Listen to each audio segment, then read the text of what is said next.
मैं आपके साथ में भूटान का पूरा आइटिनरी शेयर करती हूँ, जो मैंने जहाँ-जहाँ पे ट्रैवल किया, हम लोग गए।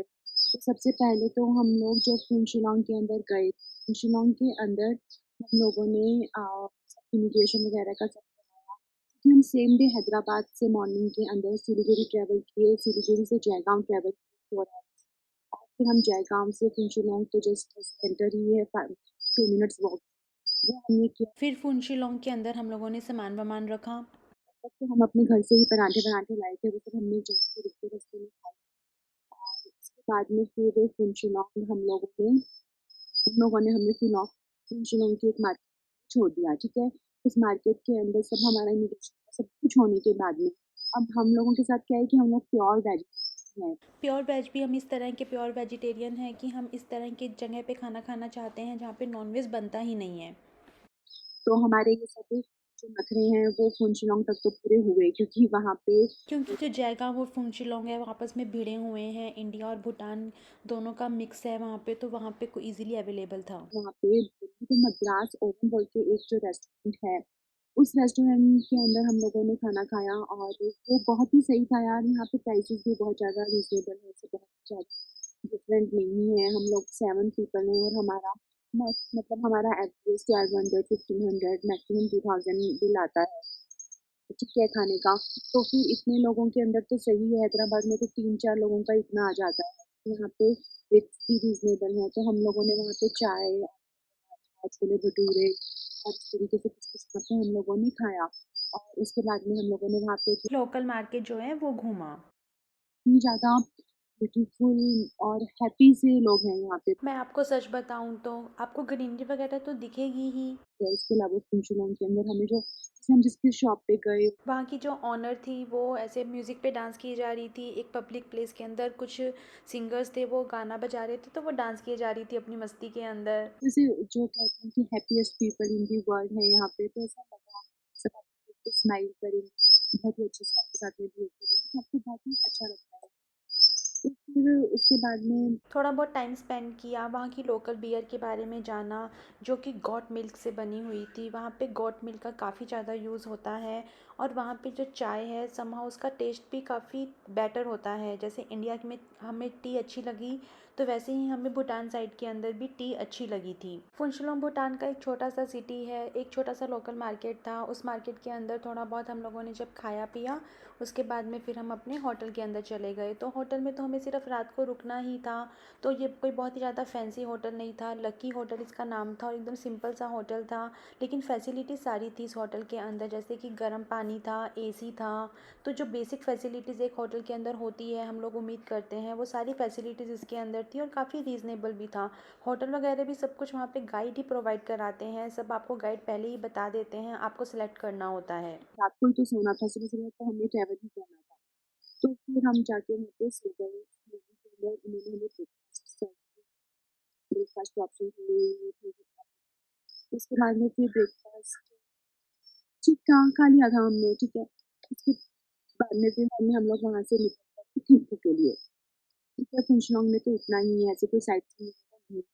थिम्पू के लिए हम लोग वहाँ से फिर सुबह-सुबह ही निकल पड़े। हमारे गाइड ने बोला था कि हम लोग टाइम पे ही जाएँगे, यहाँ पे उसने बोला कि यहाँ पे इंडियन स्टैंडर्ड टाइम के हिसाब से नहीं चलता है, आप अपने जो टाइम मुझे दे रहे हो उसी टाइम पे आप रेडी होना। तो फिर उसने हमें 8 o'clock का टाइम दिया और हमें 8:15 हो गया था, तो उसको भी वो डिसरिस्पेक्ट समझ रहा था। तो उसका ये कहना था कि अगर आपको 8:15 है तो मुझे 8:15 बोलो। अपने को इंडियंस को तो आदत है थोड़ा सा टाइम इधर उधर करने की, लेकिन यहाँ पे जो गाइड लोग हैं वो एकदम बोलते हैं कि आप टाइम पे चलो, क्योंकि पहाड़ी रास्ता है और अगर सब सब कुछ आप ट्रैवल के अंदर ही पूरा टाइम स्पेंड कर दोगे तो फिर आप लोकेशंस क्या देखोगे। बाद में हम लोग वहाँ से थिम्पू के लिए निकल पड़े। और वहाँ पे फिर जब थिम्पू अंदर हम लोगों ने एक जगह पे ऐसे सोचा कि हम रुकते हैं, लेकिन हम लोगों ने वहाँ पे फिर बहुत ज़्यादा नॉन-वेज स्मेल जबकि वेज नॉन वेज अलग अलग सा था लेकिन फिर भी बहुत ज़्यादा स्मेल थी, उस स्मेल के कारण खाया नहीं गया। May be because of the pregnancy इतनी ज़्यादा स्मेल मुझे लग रही थी, आई डोंट नो। बाकी सबको भी लगी रही थी, हम सब लोग प्योर वेजिटेरियन है। तो फिर हम लोगों ने क्या किया कि हम लोगों ने वहाँ पे सिर्फ ऐसे पानी वानी लिया और हम वहाँ से निकल गए थिम्पू के लिए। रास्ते में बहुत ही ब्यूटीफुल ब्यूटीफुल वाटरफॉल्स थे, तो हम एक आधे किसी वाटरफॉल पे रुके, वहाँ पे हमने बहुत अच्छी अच्छी फ़ोटोज़ वगैरह क्लिक की और उसके बाद में हम डायरेक्ट थिम्पू के लिए ही निकले। हमने रास्ते के अंदर हमारे पास फ्रूट्स वगैरह थे, वो खा लिए हम लोगों ने। लेकिन हम लोगों ने क्या किया कि हम लोगों ने रास्ते के अंदर डिनर लंच वगैरह नहीं किया। थिम्पू भूटान की कैपिटल है, बट थिम्पू के अंदर डायरेक्ट एयरपोर्ट नहीं है। अगर आप डायरेक्ट आओगे तो आपको पारो आना पड़ेगा। तो थिम्पू के अंदर उन्होंने सबसे पहले हमें क्लॉक टावर बोल के एक वहाँ का बहुत ही फेमस मार्केट है, वहाँ पे उन्होंने हमें छोड़ दिया। और उन्होंने हमें बोला कि आपको क्या प्योर वेज के लिए उन्होंने हमें एक कैफ़े बताया, लेकिन हमें लंच करने का मन था, देसी लंच। तो हमने गुरु कृपा बोल के एक रेस्टोरेंट था, वो वहाँ पे ढूंढा। उसका खाना इतना ज़्यादा ऑथेंटिक था, प्योर वेज था, बहुत ही ज़्यादा मज़ा आ गया। वहाँ पे हम लोगों ने सिंपल सा दाल चावल सब्जी रोटी ये सब ऑर्डर किया। जो रोटी थी वो भी होल व्हीट की रोटी थी, तो फिर मज़ा ही आ गया सिंपल सा खाना खा के। और 22 जून उनका एक ऐसा महीना है जिसको वो होली मंथ मानते हैं, और वहाँ पे वो मतलब कि वहाँ पे 70% ऑफ द चाइनीज इस टाइम पे नॉनवेज नहीं खाते हैं, जो कि बहुत ही डिफरेंट सी चीज़ है, लेकिन इन लोगों के यहाँ पे फॉलो होता है। तो फिर खाना खाने के बाद में हम लोग उस क्लॉक टावर के आसपास थोड़ा सा घूमे। हम लोगों ने सिंपल सा ही बस देखा, इतने में जो गाइड था वो आ गया और उसने हमें बोला कि वो हमें यहाँ के ऑर्गेनिक मार्केट के अंदर लेके जाएगा, जहाँ पे वेजिटेबल मार्केट था बेसिकली उसने बोला। तो वहाँ पे जो वेजिटेबल्स थी या जो फ्रूट्स थे वो काफ़ी ज़्यादा सिमिलर थे इंडियन फ्रूट्स और वेजिटेबल्स के जैसे। जो इंडिया के अंदर अभी आड़ू वाड़ू आ रहे थे वो सब भी वहाँ पे अवेलेबल थे, एप्पल वगैरह इस तरह से। वहाँ पे डिफरेंट डिफरेंट फ्रूट्स थे। वहाँ की जो फूल गोभी थी वो बहुत ही ज़्यादा छोटी छोटी सी थी, और जो नींबू थे वो बहुत ज़्यादा बड़े बड़े थे। तो इस तरह से कुछ कुछ चीज़ें डिफरेंट थी उसने। वो एकदम जैसे छोटी सी मार्केट थी, और जहाँ पे सारे के सारे ऑर्गेनिक वेजिटेबल्स थे। ऑर्गेनिक वेजिटेबल्स तो यहाँ पे मिल ही जाते हैं, क्योंकि पेस्टिसाइड्स वगैरह यहाँ पे इतना ज़्यादा यूज़ नहीं होता है। वो वेजिटेबल मार्केट पे तो हमने ज़्यादा टाइम स्पेंड नहीं किया, फटाफट उसे कर दिया। उसके बाद में उन्होंने हमें एक वेजिटेबल मार्केट के सामने ही चिल्ड्रंस पार्क था, जहाँ पे जो बच्चे थे वो ऐसे मस्ती वस्ती कर रहे थे, और उन्होंने हमें वहाँ पे एक लेक दिखाई। थिम्पू थिम्पू रिवर थी बेसिकली वो। और उन्होंने हमें वहाँ पे एक बहुत ही बड़ा स्टैच्यू दिखाया बुद्धा का, जो कि स्टैंडिंग था। तो वो पूरा का पूरा फिर वहाँ पे उन्होंने हमें भूटान की हिस्ट्री बताई, उनके किंग क्वीन के बारे में बताया। तो उस दिन तो जो साइट सीन थे वो ये दो ही थे, ट्रैवल भी बहुत था। उसके बाद में हम लोगों की बुकिंग थी रमेडा होटल के अंदर, और उन्होंने हमें फिर रमेडा होटल के अंदर छोड़ा, और उसके बाद में जो गाइड वगैरह थे वो हमें वहाँ पे छोड़ के चले गए। गुड होटल ही सेम था, यहाँ भी बहुत अच्छे रूम भी बहुत अच्छे थे। रमेडा होटल का पूरा और ये सबसे अच्छी चीज़ इन लोगों के साथ में रमेडा होटल के साथ में ये थी कि उन्होंने हमें बच्चों के लिए ऐसे ही एक एक्स्ट्रा, उन्होंने बोला आपके पास 3-3 बच्चे हैं तो आप एक एक्स्ट्रा बैकअप की जगह एक एक्स्ट्रा रूम ही ले लो। ऐसा कुछ करता नहीं है, आई डोंट नो उन्होंने क्यों किया, बट हमारी तो ऐश। तो फिर उसके अलावा जो उनका फूड था, जो उनका डिनर था, सब ठीक ही था। डिनर के अंदर जो बुफे था उसका 400 चार्जेस था, बच्चों के लिए वो बुफे फ्री था। तो रीज़नेबल भी था और बहुत ही शानदार रूम थे। रूम्स तो बहुत ही ज़्यादा शानदार। तो हम लोगों ने जो सोच के बुकिंग की थी हम खुश थे। तो हम लोगों ने वो शायद 7-8 हज़ार का रूम था, और फिर वो वर्थ था, ना वो स्टे वर्थ। हम लोग 2 दिन रुके थे तो थिम्पू के अंदर, तो उस दिन रात में ही मस्ती बस्ती और फ्रेंड्स वगैरह हमने वहाँ पे मस्ती की। फिर अगले दिन सुबह-सुबह हमें साइट सीइंग, तो हम 9:30 पे निकल गए थे साइट। तो सबसे पहले साइट सीइंग के अंदर उनको लोग हमको लेके गए थे। बैठे हुए बुद्धा दिखाने के लिए। वो बुद्धा इतने ज़्यादा बड़े थे कि ऐसा कहा जाता है कि पारों से भी वो बुद्धा दिखते हैं, और काफ़ी ह्यूज थे वो बुद्धा। और उसके अंदर भी बहुत सारे बुद्धास थे। यहाँ पे ऐसा माना जाता है कि अगर किसी की फैमिली में डेथ हो जाती है तो वो एक छोटा सा बुद्धा वहाँ पे अंदर जाके अर्पित करते हैं। इनकी हिस्ट्री भी काफ़ी ज़्यादा अच्छी है, कल्चर भी काफ़ी ज़्यादा अच्छा है। अगर हम देखेंगे तो वहाँ पे जितने भी हाउस हैं वो सब सेम स्ट्रक्चर के बने होते हैं, जो कि दिखने में बहुत ज़्यादा सुंदर लगते हैं। उसके अलावा जो ये बैठे हुए बुद्धा हैं वो वहाँ पे बहुत फेमस है थिम्पू पे। सब लोग वहाँ पे आते हैं, वेदर भी बहुत अच्छा होता है, और अंदर आपको पूरी हिस्ट्री वहाँ पे दिखाई जाती है। उन बुद्धा के बारे में आपको सारा बताया जाता है। बुद्धा को ही मानते हैं यहाँ पे सब लोग। और उसके अलावा आपको जितने भी गर्ल्स और बॉयज़ दिखेंगे वो सारे आपको नेशनल ड्रेस के अंदर दिखेंगे, जो कि एक बहुत ही बड़ी बात है कि आपको सब लोग ऐसे नेशनल ड्रेस के अंदर दिख रहे हैं। वो बुद्धा इतने बड़े हैं कि उनकी जो आई है वो भी हमसे बड़ी होगी। तो वहाँ पे फ़ोटोज़ वगैरह क्लिक कराने के बाद में, वहाँ पे सब घूमने के बाद में वो लोग हमें लेके गए उनका नेशनल एनिमल देखने के लिए। चिड़ियाघर या जू नहीं बोलते हैं उसको, ताकिन प्रिज़र्व सेंटर या कुछ इस तरह से बोला जाता है वहाँ पे। उनका जो नेशनल एनिमल है उसका नाम ताकीन है। तो हमें वो दिखाने के लिए लेके गए। तो जब हम अंदर गए तो ताकीन तो ऑफ़ कोर्स अच्छा था। उसकी फ़ीस भी होती है 500 रुपीज़ पर पर्सन। भूटान में रुपीज़ भी चलते ही हैं। सेम होता है दोनों का वैल्यू, रुपीज़ का और भूटानी जो नोट होते हैं उनका। तो वहाँ पे आराम से रुपीज़ चलते हैं हर जगह। आप भूटानी नोट भी दे सकते हो, आप रुपीज़ भी दे सकते हो। तो जो ताकीन था वो काफ़ी मिक्स ब्रीड लगी हम लोगों को। ऐसे बहुत सारे एनिमल्स, उसके पैर बुफेलो जैसे थे, वैसे शिप जैसा था, फेस गॉड जैसा था। तो और उसके सींग भी थे। उसके अलावा छोटा मोटा डियर था और पिग थे। बस ऐसे बहुत ज़्यादा एनिमल्स उन लोगों के पास में नहीं थे जैसे हम लोगों के पास में होते हैं। लेकिन उसके लिए भी उन लोगों ने बड़ा अच्छा सिस्टम बना रखा था कि वो लोग तो नीचे थे जितने भी एनिमल्स थे, और ऊपर पूरी ऐसे एक लाइनिंग थी जहाँ पे हमें चलना था। तो उनको नहीं पता लग रहा था कि हम लोग उनको देख रहे हैं, या वो बिल्कुल भी डिस्टर्ब नहीं हो रहे थे। तो ये चीज़ वहाँ पे बहुत ज़्यादा बढ़िया थी। बस इतने कि में 1 बज गई थी और हम लोग थक भी गए थे, बहुत ज़्यादा भूखे भी हो गए थे। और फिर ताकीन को देखने के बाद में एक ऐसा व्यू पॉइंट था जहाँ पे उन्होंने रोका, और वहाँ पे भूटान का पीछे का बहुत ही सुंदर थिम्पू का व्यू आ रहा था। वहाँ पे हम लोगों ने फ़ोटोज़ वगैरह क्लिक की और काफ़ी मज़ा आया। रास्ते के अंदर हम लोगों ने बोला कि हमें पिमाको बोल के 5 स्टार होटल है, वहाँ पे हमें लंच करना है।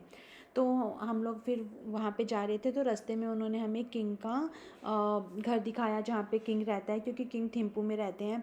तो बहुत ही सिंपल सा घर था यार वो, ऐसा बिल्कुल भी कोई बहुत हाई फाई नहीं था। और उसके बाद में फिर हम लोग जब पेमाको के अंदर गए तो बहुत ही लग्जीरियस था, बहुत ही ज़्यादा अच्छी हॉस्पिटैलिटी थी। और वो 5 स्टार होटल भी बहुत अच्छा बना हुआ था। तो वहाँ पे हम लोगों ने आराम से लंच किया। वहाँ की दाल मखनी, कढ़ाई पनीर, और वहाँ का जो नान था, या फिर जो अगर आप नॉर्मल भी चपाती ऑर्डर करते हो, वो सब कुछ वहाँ पे अवेलेबल था। 5000 का बिल आया था 7 लोगों का। हम लोगों ने सिर्फ उसके अंदर लंच ऑर्डर किया था, स्टार्टर्स और डेज़र्ट वगैरह कुछ भी ऑर्डर नहीं किया था, because it's a 5 star property. तो जैसे जैसे अगर आप कुछ और भी ऑर्डर करते जाओगे तो फिर आपका बिल के चार्जेस बढ़ते जाएंगे। तो उसके बाद में वहाँ पे लंच वगैरह करने के बाद में उन्होंने हमें बोला कि अब हम आपको एक CSI मार्केट लेके जाएंगे, जो कि एक काफ़ी रीज़नेबल मार्केट है, एंड अगर आप चाहो तो आप वहाँ से कुछ परचेज़ कर सकते हो। तो हमने बोला कि ठीक है। फिर हम लोग उस CSI मार्केट में गए। वो गवर्नमेंट सर्टिफाइड शॉप थी, लेकिन वहाँ पे कुछ भी सस्ता नहीं था, कुछ समझ में नहीं आया। हम लोगों ने एक आधे एसेंशियल ऑयल लिए जो कि 200 रुपीज़ के थे, तो वो सस्ते थे। उसके अलावा तो उस मार्केट में हमें कुछ भी ऐसा सस्ता नहीं लगा कि आप उसे ले सकते हो। तो फिर ऐसी जगहों से तो हम फटाफट निकल लेते हैं जहाँ पे हमें पता लगता है कि यहाँ पे हमारे काम का कुछ भी नहीं है। उसके बाद में हम लोगों ने बोला कि आप हमें उसी क्लॉक टावर के आसपास छोड़ो, हम वहाँ पे कुछ शॉपिंग करेंगे। तो उन्होंने बोला कि शॉपिंग जो है वो पारो में सस्ती है, थिम्पू के अंदर महंगी है। लेकिन अब मेरा पूरा ट्रिप हो चुका है, इसलिए मैं आपको बता रही हूँ कि थिम्पू में शॉपिंग कर लेना, क्योंकि पारो के अंदर शॉपिंग बहुत ज़्यादा एक्सपेंसिव थी। थिम्पू के अंदर शॉपिंग रीज़नेबल थी compare to Paro. But of course कि भूटान कोई उतना ज़्यादा एक्सपेंसिव नहीं है, लेकिन स्टिल अगर आप कंपैरिजन करोगे तो वहाँ पे शॉपिंग सस्ती थी। हम लोगों ने फिर वहाँ का लोकल मार्केट घूमा। क्लॉक टावर से भी 4-5 रोड्स ऐसे निकलती हैं जहाँ पे पूरे पे लोकल मार्केट है। वो चारों पांचों रोड हम लोगों ने पैदल कवर की, और पूरा का पूरा हम लोगों ने वो लोकल मार्केट घूमा। तो हमें काफ़ी ज़्यादा ऐसे मज़ा आया वहाँ पे। उसके बाद में वहाँ पे कुछ कुछ काम की शॉप्स भी थी, जैसे कि अगर हम देखें तो वहाँ पे कुछ कुछ ऐसे क्रॉकरी वगैरह काफ़ी सस्ती मिल रही थी। थोड़े बहुत शॉपीस के आइटम भी काफ़ी अच्छे थे, तो वो सब हम लोगों ने फिर वहाँ पे ख़रीदा। आइसक्रीम पार्लर्स काफ़ी अच्छे थे वहाँ पे, तो हम लोगों ने आइसक्रीम खाई। और फिर हम लोगों ने 5:30 बजे हमारे गाइड को बोल दिया कि हम यहाँ पे शॉपिंग वॉपिंग करेंगे और हम बाद में कैब लेके यहाँ से चले जाएंगे। तो उन्होंने बोला कि एक कैब के 120 रुपीज़ लगेंगे आपके रमेडा होटल तक, तो उससे ज़्यादा आप पे मत करना। तो हमने बोला ठीक है। तो फिर वो तो 5:30-6 बजे तक जो गाइड थे वो चले गए, वो चले जाते हैं यार, क्योंकि उनको फिर नेक्स्ट डे भी काफ़ी ज़्यादा हेक्टिक हो जाता है उनका। तो उसके बाद में वो आपको एंटरटेन नहीं करते हैं। अगर आपको लेट नाइट तक रहना है तो आपको फिर कैब लेके अपने होटल वोटल में जाना होता है। 6 बजे तक उनकी सर्विस होती है। ये चीज़ वो आपको पहले ही बता देंगे। तो फिर उसके बाद में वो तो चले गए और हमने लोकल मार्केट वगैरह घूमा, और हम लोग भी 7:30-8 बजे तक हमारा भी डन हो गया था। और हमें भूख भी नहीं थी, क्योंकि हम लोगों ने फिर वो पेमाको में तो खाना खाया ही था। उसके बाद में मोमोज वोमोज खा लिए थे बच्चों ने, तो हमारा भी डन था। हमें भी कुछ और खाने का मन नहीं था। तो हम लोगों ने फिर मैगी के पैकेट्स लिए और हम होटल पे रमेडा होटल में चले गए। तो उसके बाद में हमने होटल के अंदर रात को मैगी वैगी बनाई थी, काफ़ी लेट बनाई थी हम लोगों ने। होटल के अंदर भी रूल होता है कि आप 9 बजे से पहले-पहले या तो बुफ़े ले सकते हो, या फिर आप क्या कर सकते हो कि 9 बजे से पहले-पहले अपना ऑर्डर दे दो और वो आपको लास्ट 10 बजे तक आपके रूम में सर्व कर देंगे। उसके बाद में वहाँ पे कुछ एंटरटेनमेंट नहीं होता है। उसके बाद में उन लोगों की किचन क्लोज़ हो जाती है, फिर आपको कुछ भी नहीं मिलता है, आपको आइस वाइस पानी-वानी कुछ भी नहीं मिलता है। तो सब कुछ उससे पहले आपको करना पड़ता है। यहाँ पे रूल्स है, जैसे जल्दी सोते हैं जल्दी उठते हैं। उसके बाद में हम लोगों ने होटल के अंदर रूम में अपने कार्ड्स वार्ड्स खेले, सीक्वेंस खेला और ऐसे काफ़ी गाने वाने सुने, डांस वांस किया, मस्ती की हम चारों ने। काफ़ी मज़ा आया हम लोगों को, वो रात बहुत ही ज़्यादा मेमोरेबल थी। उसके बाद में फिर हम लोगों ने मैगी वैगी खा के हम लोग सो गए। उसके बाद में नेक्स्ट डे हम लोगों को फोबजी का वैली जाना था। पुणे का पहले जाते, उसके बाद में फोबजी का वैली गए हम लोग। तो बहुत सारे इंडियंस हमने देखा है कि फोबजिका में नहीं जाते हैं, डायरेक्टली पुणेका जाते हैं, पुणेका से पारो चले जाते हैं। तो अब मैं आपको बताऊंगी कि फोबजिका क्यों जाना इम्पॉर्टेंट है और वहाँ पे सिर्फ फॉरेनर्स ही क्यों जाते हैं और इंडियंस क्यों नहीं जाते हैं। और हम लोगों ने तो वहाँ पे जाके बहुत इन्जॉय किया। मैं भी आपको ये बोलूँगी कि आप फोबजिका वैली को बिल्कुल भी मिस मत करना। तो इसकी इन्फॉर्मेशन मैं आपको नेक्स्ट व्लॉग में देती हूँ। तो इस ब्लॉग में मैंने आप लोगों के साथ भूटान की आइटिनरी शेयर की, बेसिकली इंडिया से फुनशिलोंग से थिम्पू। इसका मैंने आपके साथ में पूरा का पूरा आइटिनरी शेयर किया कि हम कैसे कैसे गए और हमने थिम्पू में क्या साइट सीन किए और क्या क्या मस्ती की। इससे रिलेटेड अगर कुछ भी इन्फॉर्मेशन अगर आपको चाहिए तो आप मुझे मैसेज करना, कमेंट करना, और मैं आपको पक्के से रिप्लाई करूँगी। मैं अपने मोस्टली सारे कमेंट्स का रिप्लाई करती हूँ। तो चलो फिर नेक्स्ट व्लॉग के अंदर मैं आपको आगे का पूरा आइटिनरी बताती हूँ।